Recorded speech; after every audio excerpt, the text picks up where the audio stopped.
शिवसेनेचे मुख्य प्रदोद आणि महाडचे आमदार भरत गोगावले यांनी रक्षाबंधन साजरी केली आहे। ग्रामीण भागातील शेकडो बहिणींनी त्यांची ओवाळणी केली। बहिणींसाठी महायुती सरकारकडून काहीही कमी पडणार नाही। भरत गोगावलेंनी ग्रामीण भागातील महिलांना ग्वाही दिली आहे। तर आम्हाला आमचे भाऊ भरत गोगावले हेच पुन्हा आमदार आणि मंत्री पाहिजेत अशी भावना मुस्लिम बहिणींनी व्यक्त केली आहे।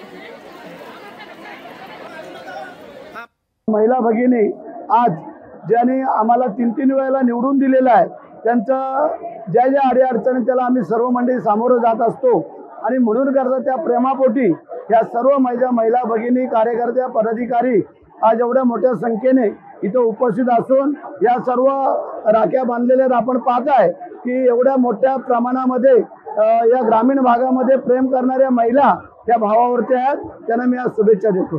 आदरणीय भरत गोगावले हे आमचे लाडके भाऊ आहेत आणि आम्ही त्यांच्यासाठी म्हणजे सहकार्य करायला आलेलो आणि ज्या योजना त्यांनी राबवल्या आहेत त्या आम्हाला मान्यता आहेत आणि हिंदू मुस्लिमचा त्यांच्यामध्ये कधी भेदभाव नाहीये।